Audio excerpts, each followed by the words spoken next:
Hello दोस्तों, नमस्कार। आप सभी का हमारे यूट्यूब चैनल पर स्वागत है। तो हम लोग यूट्यूब चैनल पर क्लास 12 की केमिस्ट्री चल रही थी, जिसमें हम लोग का पहला चैप्टर जो चल रहा था ठोस अवस्था, जिसे इंग्लिश में क्या कहते हैं, सॉलिड स्टेट। ठीक, तो इंग्लिश में उसे कहते हैं सॉलिड स्टेट। तो उसमें हम लोगों का जो 2 लेक्चर कंप्लीट हो चुके थे, आज हम लोग तीसरा लेक्चर लेने वाले हैं, जिसमें मैं आपको एक एक सेल पढ़ाने वाला हूँ। और उसके बाद एक एक सेल के प्रकारों को भी हम लोग इस वीडियो में समझने वाले हैं।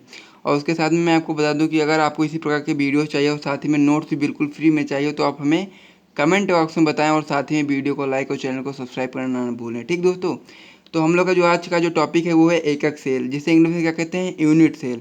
तो कहें इसमें जो परिभाषा है वो इस प्रकार से लिखी है कि वह छोटी से छोटी संरचना जो बार बार दोहरा कर पूरे क्रिस्टल का निर्माण करती है या फिर क्रिस्टल जालक का निर्माण करती है, एकक सेल कहलाती है। तो आप लोग क्या, आप सबसे पहले हम लोग संरचना देखेंगे किसकी, एकक सेल किस प्रकार से आपका होता है। तो अगर हम लोग एकक सेल को बनाने का प्रयास करें तो आपका इस प्रकार से बना सकते हैं हम एकक सेल को।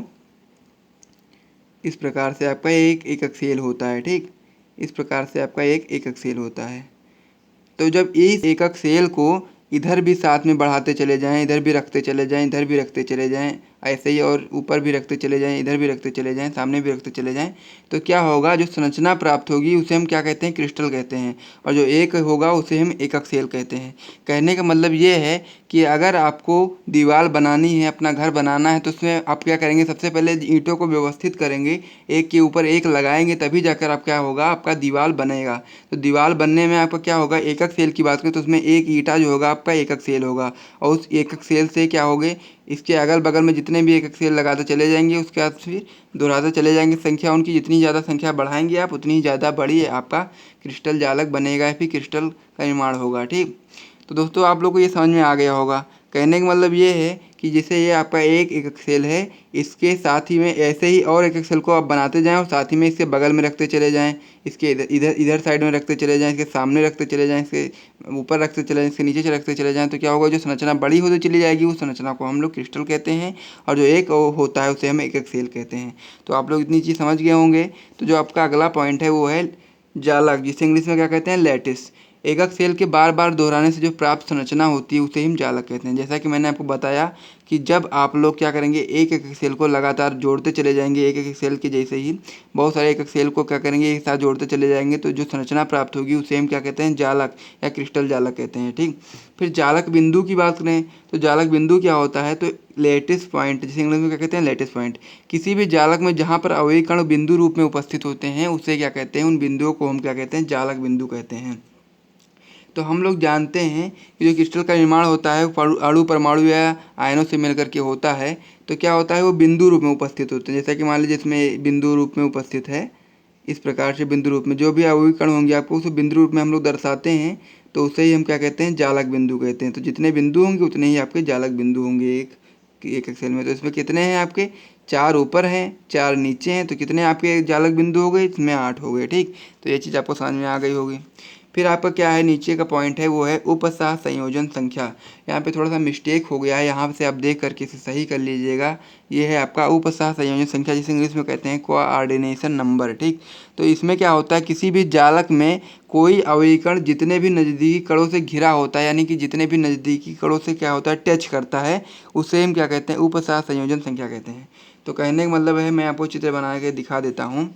जैसे मान लीजिए आपका जालक का निर्माण कर रहे हैं, इस प्रकार से इस संरचना से आप जालक का निर्माण कर रहे हैं। ठीक, आप लोग अच्छे से देखेंगे तो आपको बहुत अच्छे समझ में आ जाएगा, कोई भी डाउट नहीं रहेगा, हर एक चीज़ को हम लोग अच्छे से क्लियर करेंगे।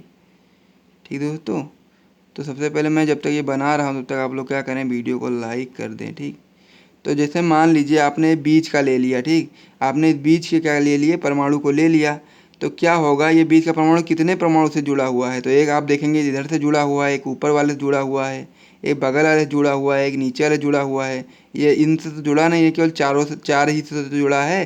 तो इसकी उपसह संयोजन संख्या कितनी हो जाएगी, इस जो जालक है इसकी उपसह संयोजन संख्या हो जाएगी 4। और वहीं पे अगर हम इस संरचना को कुछ ही और प्रकार से बनाएं तो उसमें क्या होगा, ये भी देख लीजिए आप। अगर हम इस प्रकार से बना दें संरचना को और इसके बीच में यहाँ पर उपस्थित करें इस प्रकार से। ठीक, उसके अंदर फिर यहाँ पे रख दें, यहाँ पे, फिर यहाँ पे, फिर यहाँ पे, फिर यहाँ पे, फिर यहाँ पे, फिर यहाँ पे।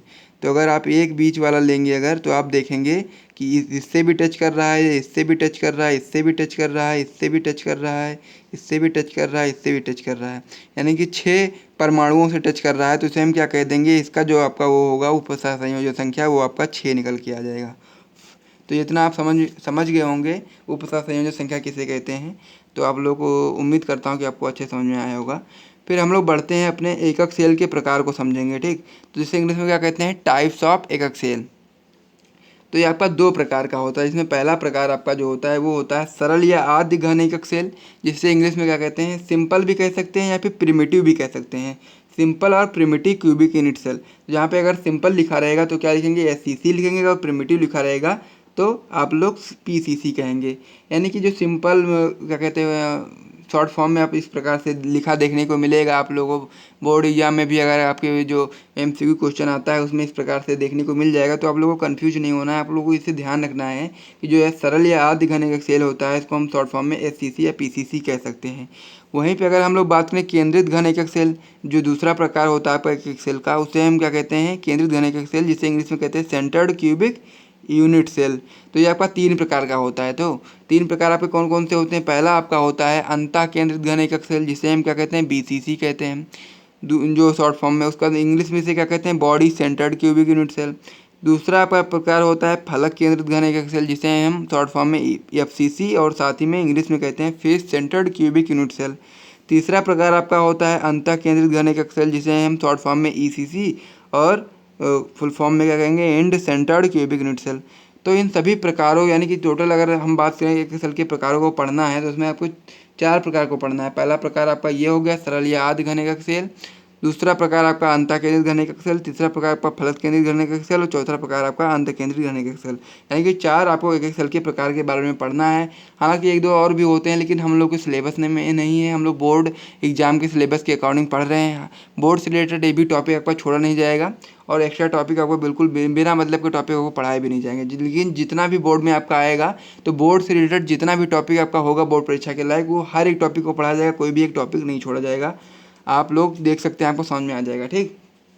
फिर हम बात करते हैं, इस पेज को हटा देते हैं, नेक्स्ट पेज की ओर बढ़ते हैं। तो हमारा जो अगला पेज है उसमें हम लोग क्या पढ़ेंगे, अब जितने भी प्रकार हम लोगों ने देखे थे सभी प्रकारों को अच्छे से डिस्कस करेंगे। तो सबसे पहला प्रकार हमने देखा था सरल या आद्य घन एकक सेल, जिसे इंग्लिश में क्या कहते थे, इंग्लिश में कहते थे सिंपल और प्रिमिटिव क्यूबिक यूनिट सेल, जिसे शॉर्ट फॉर्म में SCC या PCC कह सकते हैं, ठीक। तो ये कैसा होता है, एक ऐसा एकक सेल होता है जिसमें क्या होता है, कोने पे जो उपस्थित परमाणु की उपस्थित होते हैं, कोने पर से उपस्थित होते हैं परमाणु, सरल या आद्य घन एकक सेल कहलाता है। कहने का मतलब ये है कि जैसा कि आपने एकक सेल का पिछली उसमें पेज पे देखा था, चित्र इस प्रकार से था, इस प्रकार से आपका एक एकक सेल का चित्र था। तो इसमें क्या होता है, जो आपका सरल या आद्य घन एकक सेल होता है, इसमें केवल कोने पर उपस्थित होता है, जालक बिंदु कह सकते हैं।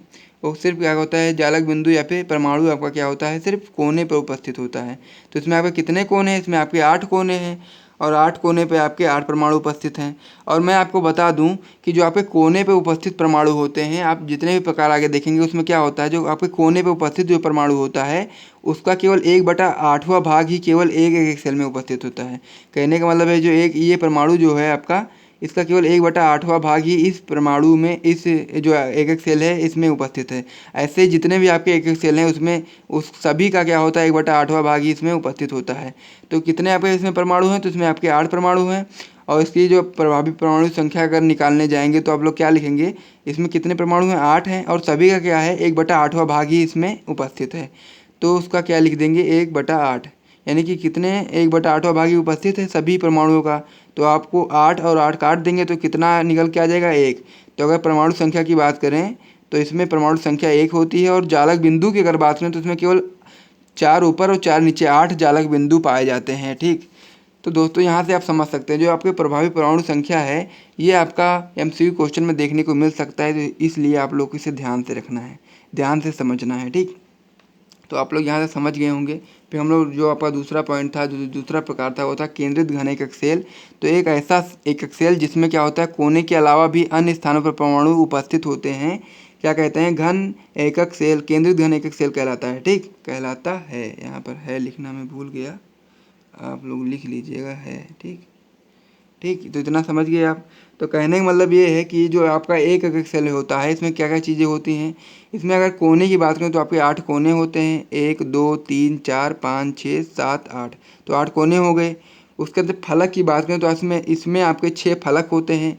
एक फलक ये हो जाता है, एक फलक ये, एक फलक ऊपर वाला, एक फलक नीचे वाला, 4 हो गए।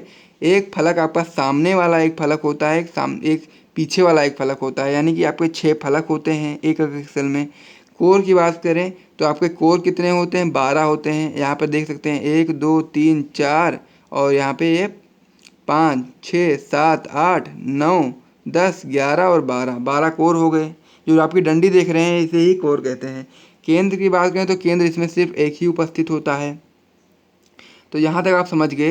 तो जो केंद्रित घन एक सेल होता है इसमें क्या होता है, कोने पे तो क्या होता है, परमाणु उपस्थित ही होते हैं, साथ ही में आपके फलक पे भी उपस्थित हो सकते हैं, आपके केंद्र पे भी उपस्थित हो सकते हैं, कोर पे भी उपस्थित हो सकते हैं। लेकिन जो कोर वाला परमाणु है एक एक सेल है वो हम लोग के सिलेबस में है नहीं, तो उसे हम पढ़ेंगे नहीं। ठीक, तो हम लोग का जो पहला जो प्रकार है इसमें केंद्रित घन एकक सेल में वो आपका है अंतः केंद्रित घन एकक सेल, जिसकी परिभाषा इस प्रकार से है। इसमें क्या होता है, एक एकक सेल जो होता है जिसमें कोने के अलावा घन के केंद्र में भी एक एकक सेल परमाणु उपस्थित होता है। ठीक, तो इसमें कोने पे तो क्या होगा, परमाणु आपका उपस्थित ही होगा और साथ ही में एक केंद्र पे भी उपस्थित होगा।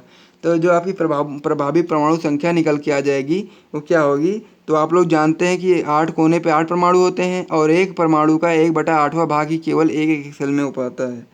तो आप लोग क्या लिखेंगे, 8 गुणा 1/8। और जो केंद्र में उपस्थित हो इसका जो पूरा पूरा भाग होता है केवल एक ही एक सेल में होता है, केंद्र वाला उपस्थित जो परमाणु होता है आपका, तो उसे सिंपल में एक प्लस में एक कर देंगे। ठीक, तो 8 से 8 कट जाएगा, एक यहाँ से निकल के आ जाएगा और प्लस में एक जो परमाणु आपका बीच में उपस्थित है ये आ जाएगा। तो परमाणु संख्या की बात करें इसमें अंतः केंद्रित घन एकक सेल में तो वो आपका होता है 2। और जालक बिंदु की अगर बात करें तो जालक बिंदु ऊपर 4 नीचे 4 बीच में 1, तो 8 9 हो गए। ठीक, 4 4 8 और 1 9 हो गया। तो ये आपका अच्छे से क्लियर हो गया होगा, मैं समझ सकता हूँ। उसके बाद में फिर आपका अगला जो पॉइंट है वो है फलक केंद्रित घन एकक सेल। तो इसे भी हम लोग अच्छे से समझेंगे, कोई डाउट नहीं होना चाहिए। तो इसमें सबसे पहले हम लोग पहले परिभाषा को देख लेते हैं। तो एक ऐसा एकक सेल जिसमें क्या होता है, सभी कोने के अलावा सभी फलकों के केंद्र में भी एक परमाणु उपस्थित होता है रहता है, फलक केंद्रित घन एकक सेल कहलाता है। तो भैया हम लोग सबसे पहले क्या पढ़ रहे थे, सबसे पहले हम लोगों ने पढ़ा कि इसके केंद्र में उपस्थित होता है, उसके अंदर फिर अपने फलक पे भी उपस्थित होता है। तो फलक आप लोग जानते हैं क्या होता है, फलक भी हम लोग को, फलक क्या होता है, ये चीज़ें होती हैं जो आपकी ये चीज़ है, ये फलक है, ये फलक है, ये फलक है, ये फलक है, सामने वाला फलक है, पीछे वाला फलक है, यानी कि 6 फलक होते हैं। तो 8 परमाणु तो आपके क्या हो जाएंगे, केंद्र पे क्या कहते हैं, कोने पे उपस्थित हो जाएंगे, और 6 परमाणु आपके केंद्र पे उपस्थित हो जाएंगे, फलक के केंद्र पर 6 परमाणु उपस्थित हो जाएंगे, यहाँ पर आप देख सकते हैं।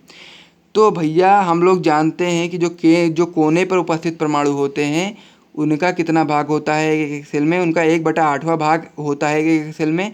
लेकिन जो आपके फलक पे उपस्थित परमाणु होते हैं उनका 1/2 भाग ही आपका एक एक सेल में होता है। कहने का मतलब एक ये है कि अगर आपका एक परमाणु है तो आपका एक परमाणु 2 एकक सेल में रहता है, एक एकक सेल में आधा रहेगा, एक एकक सेल में आधा रहेगा। ठीक, तो ये चीज़ आप समझ में आ गए। तो इसे क्या कर देंगे, 6 गुणे 1/2 कर देंगे, यहाँ पर आप देख सकते हैं। तो सबसे पहले आप लोग क्या देखेंगे, कोने पर उपस्थित कितने परमाणु हैं, 8। उसके बाद में फिर कोने पर उपस्थित जो परमाणु होते हैं उनका 1/8वां भाग ही एक एक सेल में होता है, तो 1/8 कर देंगे। प्लस में आपके कितने फलक हैं, 6 फलक हैं, 6 फलकों पर 6 परमाणु उपस्थित हैं। उसके अंदर फिर जानते हैं आपकी जो फलक पे उपस्थित परमाणु होते हैं उनका 1/2 भाग ही एक परमाणु एक एक सेल में होता है, तो 1/2 कर देंगे। फिर 8 से 8 कट गया, 2 से 6 कट गया, इधर आ गया 1, इधर आ गया 3, तो टोटल कितने हो गए, 4। ठीक, तो परमाणु की संख्या कितनी निकल के आ गई आपकी, तो आपकी निकल के आ गई 4। ठीक, फिर जालक बिंदु की बात करें तो जालक बिंदु आपके 4 ऊपर 4 नीचे। तो जैसा कि आप लोग जानते हैं कि जो कोने पर उपस्थित जालक बिंदु होते हैं 8 होते हैं, और साथ में आपके 6 फलक हैं, तो आपके कितने हो गए, 14 हो गए। ठीक, तो ये भी आपको अच्छे समझ में आ गया होगा। फिर इस एक एक सेल का जो लास्ट प्रकार है वो है अंतः केंद्रित घन एकक सेल। तो इसकी परिभाषा क्या है, एक ऐसा एकक सेल जिसमें क्या होता है, सभी कोने के अलावा 2 विपरीत फलकों पर के केंद्र पर भी परमाणु उपस्थित रहता है, अंतः केंद्रित घन एकक सेल कहलाता है। तो हम लोगों ने इसमें क्या परिभाषा पढ़ी ये कि कोने पर तो क्या होगा, आपका परमाणु उपस्थित होगा ही साथ में 2 विपरीत फलकों पर उपस्थित होगा। कहने का मतलब ये है कि अगर ये है आपका यहाँ पर अगर उपस्थित है, उसके विपरीत में कौन सी फलक आती है, ये वाली आती है। तो अगर आपका ये यहाँ पर कोई उपस्थित है परमाणु तो उसके विपरीत में यहाँ उपस्थित होगा। अगर आपका यहाँ पे उपस्थित नहीं है इन दोनों पे, तो अगर यहाँ पर अगर आपका परमाणु उपस्थित है तो इसके विपरीत में कौन सी फलक आती है, ये वाली फलक आती है, तो इस पर उपस्थित होगा। बस ये चीज़ आपको समझनी है। तो इसमें अगर प्रभावी परमाणु संख्या ज्ञात करना हो हम लोग को तो क्या दिया, कैसे याद करेंगे, तो हम लोग जानते हैं कि कोने पर उपस्थित परमाणु की संख्या होती है 8 और उन सभी परमाणुओं का 1/8वां भाग ये एक एकक सेल में होता है, तो उसको गुणा कर देंगे 1/8 से। ठीक, फिर हम लोग क्या जानते हैं, दो इसमें क्या होता है, जो अंतः केंद्रित घन एकक सेल होता है इसमें आपके दो ही फलक पे उपस्थित होते हैं परमाणु, तो 2/1/2। ठीक, 2 × 1/2, क्योंकि आप जानते हैं कि जो आपका फलक पे उपस्थित जो परमाणु होते हैं उनका 1/2 भाग ही आपके एक एकक सेल में होता है। तो 8 से 8 कट गया, 2 से 2 कट गया, एक इधर से 2 आ गए, यानी परमाणु संख्या कितनी आ गई आपकी 2। और वहीं पर अगर जालक बिंदु की अगर हम लोग बात करें तो जालक बिंदु इसमें आपके 8 कोने के जालक बिंदु हो गए और 2 फलकों के हो गए, तो टोटल 10 हो गए। तो यहाँ तक आप लोग को बहुत अच्छे से समझ में आया होगा, मैं उम्मीद करता हूँ मैंने इस टॉपिक को बहुत अच्छे से क्लियर किया है। आप लोग अगर समझ में आया है तो वीडियो को लाइक और चैनल को सब्सक्राइब करना बिल्कुल भी मत भूलिए, और आप हमें कमेंट बॉक्स में बताइए कि आपको वीडियो कैसा लगा। ठीक, तो इसी के साथ वीडियो को समाप्त करते हैं, मिलते हैं नेक्स्ट वीडियो में। और अगर आपको इसका नोट चाहिए तो भी आप हमें कमेंट बॉक्स में बता सकते हैं। ठीक दोस्तों, तो दोस्तों वीडियो को समाप्त करते हैं। जय हिंद।